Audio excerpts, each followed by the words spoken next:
bakunzi ba Axia Vibes TV, iteka ryawe, iteka ryanje, kwemera kuvyara ubuzima.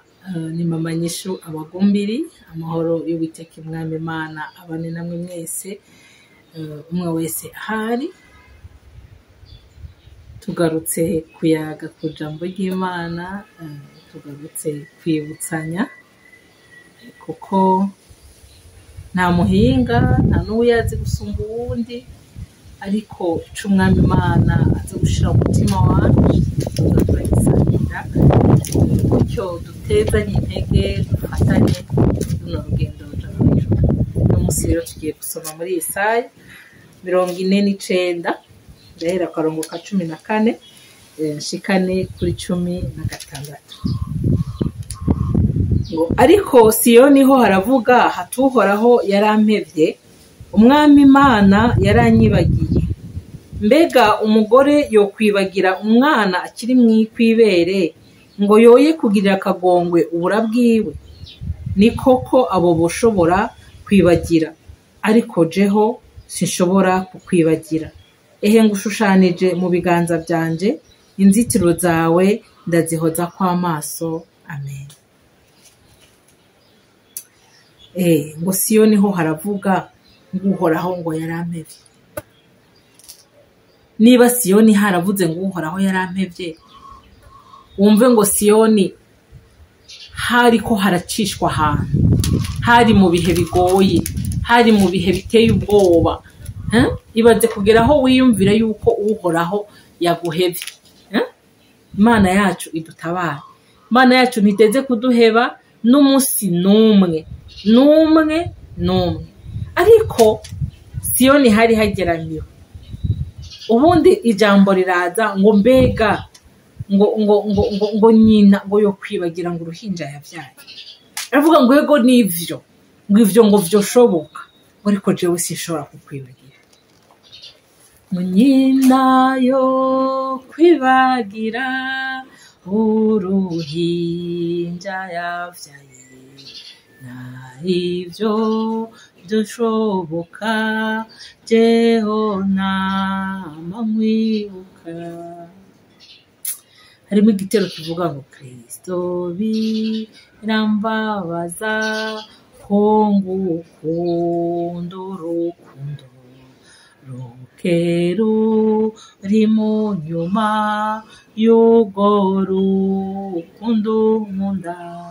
Nyina yo kwibagira uruhinja yavyaye, narivyo vyoshoboka jeho nama nkwibuka.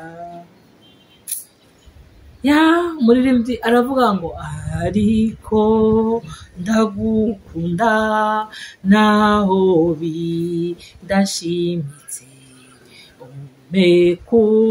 kurushiriza kugukunda mukiza. Nyina yo kwibagira uruhinja yavyaye, ivyo vyoshoboka jeho nama nkwibuka. Ngo vyoshoboka ngo nyina akibagira uruhinja yavyaye.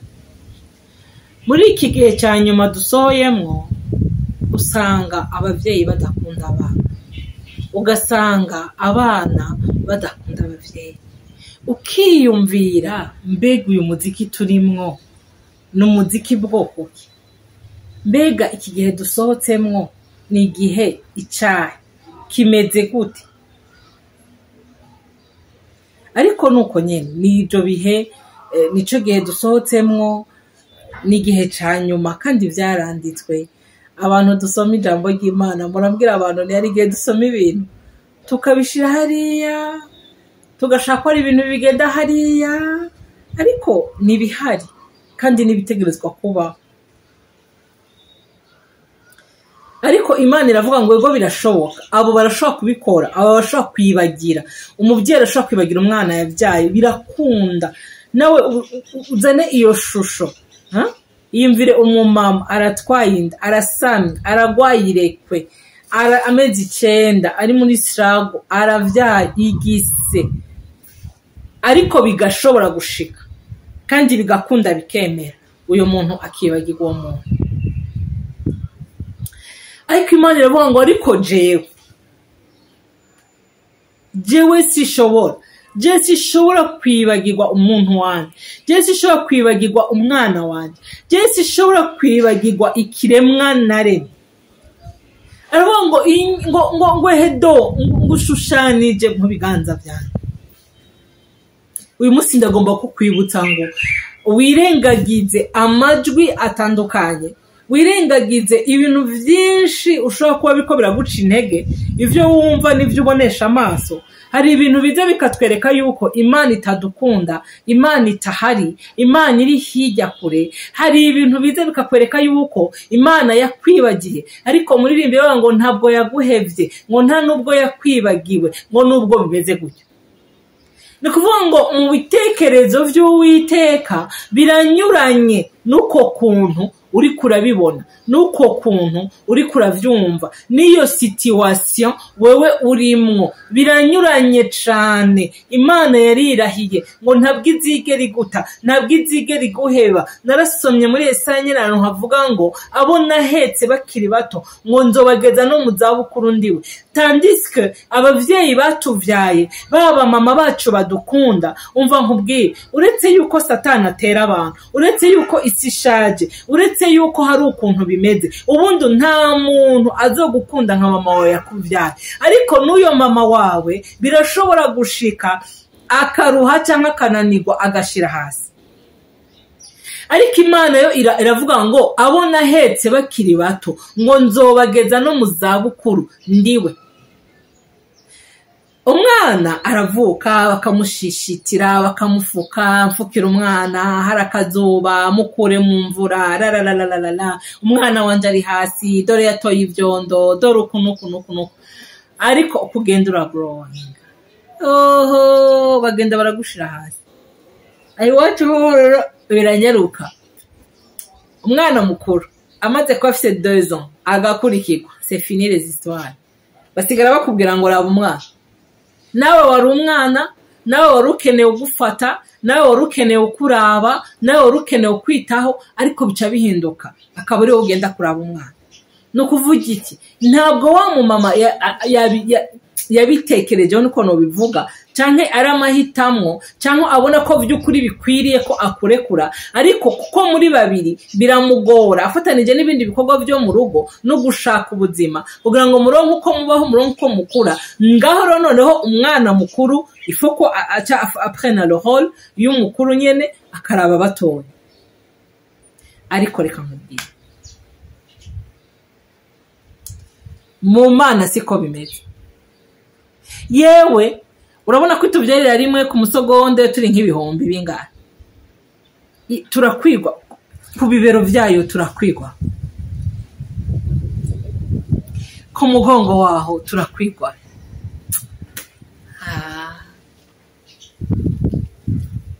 Ako gasubiye kuma kunezerwa, ako gasubiye kuma kumva ngiriye Imana icizere. Habwidushira hasi ngo twakurikiwe, nta n'ubwidushira hasi ngo twayiremera, nta n'ubwidushira hasi ngo hari situation iteye ubwoba. Mu kiganza cyayo niho turi. Mana yacu nishimye. Wa wundi ngo je ndakunda ijambo, nanje ndakunda ijambo, kuko ijambo nibwo buzima. Ijambo niryo rituremesha, ijambo niryo riza kuduha guhagarara, ijambo niryo riza kuduha kuramiriza, gukomeza urugendo igihe bavyanse. Aravuga ngo ni koko ngo abo boshobora kwibagira, ngo ariko jeho sinshobora kukwibagira. Ngo ehe ngo shushanije mu biganza byanje, ngo izitiro zawe ndazihoza kwa maso.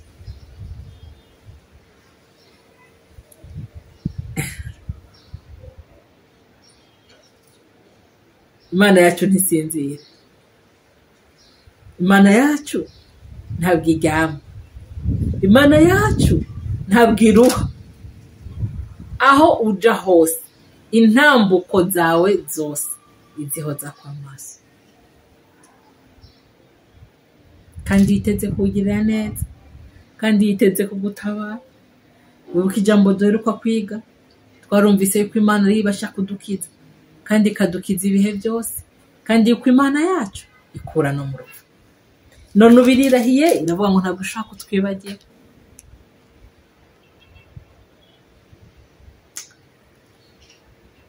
ivyo vyonyene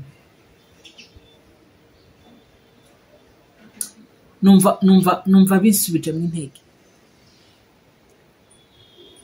narasomye ijambo iravuga ngo byose ibyidukorera ngo ni mu rukundo n'ubuntu bwayo hari igihe twebwe tutobitahura hari igihe tutokumva urwo rukundo ariko ico nzi coco reka mbabwire hari igihe imana igukura ku kintu igomba kuguha ikindi